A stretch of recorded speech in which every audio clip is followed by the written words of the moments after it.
السلام علیکم ورحمۃ اللہ وبرکاتہ۔ تو ناظرین، آپ سب کیسے ہیں؟ امید ہے آپ سب خیریت سے ہوں گے۔ تو ہم نے ہمارے یوٹیوب چینل پر ہماری پوری تختیوں کو ہم نے ڈالا ہے 21 تختیوں کو، تو آپ اس کو اچھی طرح سے اس پر مشق کیجئے اور اچھی طرح سے یاد کیجئے۔ تو چلے ہم ہمارے اگلے سبق کی طرف بڑھتے ہیں۔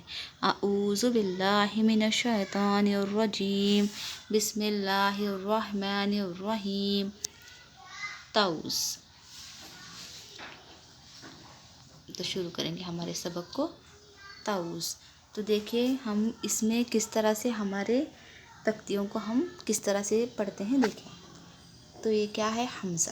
الف۔ الف کیا ہوتا ہے؟ حرکات السکون سے ہمیشہ خالی ہوتا ہے۔ جو الف خالی نہیں ہوتا اس کو ہم کیا کہتے ہیں؟ حمزہ کہتے ہیں۔ تو دیکھیں یہ ہے حرکات۔ جزم۔ تو واو ساکن سے پہلے پیش ہو تو واو مدہ ہوگا، اس کو ہم ایک الف کے برابر کھینچ کر پڑھیں گے۔ زال کے اوپر کیا ہے؟ حرکات۔ اور یہ الف اور لام جو حرکات و سکون سے خالی ہو لکھا جاتا ہے، پڑھا نہیں جاتا۔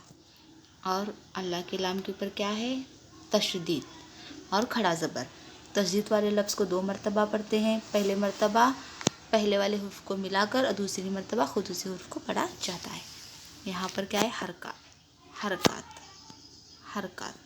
اور یہ الف اور لام جو حرکات و سکون سے خالی ہو لکھا جاتا ہے، پڑھا نہیں جاتا۔ تو یہ شین کے اوپر کیا ہے؟ تشدید۔ تشدید والے لفظ کو پہلے والے لفظ سے ملا کر ہم پڑھیں گے۔ اور حرکات۔ اور یا ساکن، یا جزم۔ جزم والے لفظ کو ہم کس طرح سے پڑھنا ہے؟ پہلے والے لفظ سے ملا کر پڑھا جاتا ہے۔ یا ساکن سے پہلے زبر ہو تو یا لین ہوگا، ہم اس کو معروف پڑھیں گے، مجہول پڑھنے سے بچیں گے۔ یہ کیا ہے؟ کھڑا زبر۔ اور یہ حرکات، نون کے اوپر حرکات۔ اور یہ الف اور لام جو حرکات و سکون سے خالی ہو لکھا جاتا ہے، پڑھا نہیں جاتا۔ روائے مشدد، رو کے اوپر تشدید ہے اور زبر حرکت ہے، یہ ہے حرکات۔ اور یہ ساکن، یا ساکن سے پہلے زیر ہو تو یا مدہ ہوگا، اس کو ایک الف کے برابر ہم کھینچ کر پڑھیں گے۔ یہ کیا ہے؟ حرکات۔ جب زیر زبر پیش، جب دائرے کے پاس زیر ہوتا ہے تو ہم میم کو کیا کریں گے؟ ساکن کریں گے۔ تو یہ کیا ہوگا؟ میم ساکن ہوگا۔ تو یہ رکنے کے قاعدوں میں ہمارے ہے، آپ اس تختی کو دیکھیے۔ تو ہم آپ کو تختیوں کو کس طرح سے ہمیں مشق کرنی ہے آپ کو سمجھ میں آ گیا ہو، تو ہم اس کو کس طرح سے پڑھیں گے، دیکھیے۔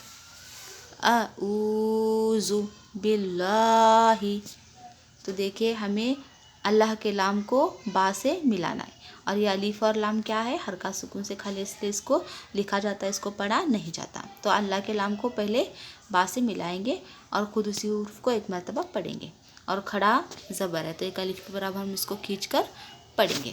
تو دیکھیں اعوذ باللہ من الشیطان۔ اب یہاں پر بھی کیا ہے؟ الف اور لام حرکات سکون سے خالی لکھا گیا، پڑھا نہیں جاتا، تو شین کو ہمیں نون سے ملانا ہے، من الشیطان۔ اب یہاں پر کیا ہے؟ یا لین ہے، یا ساکن سے پہلے زبر ہے، اس لیے یا لین ہے، تو یا لین کو ہم کس طرح سے پڑھنا ہے؟ ہمیں معروف پڑھنا ہے، مجہول پڑھنے سے بچنا ہے۔ اور یہاں پر کیا ہے؟ تو کے اوپر کھڑا زبر، تو اس کو ایک الف کے برابر ہمیں کھینچ کر پڑھنا ہے۔ تو کس طرح سے دیکھیں، من الشیطان۔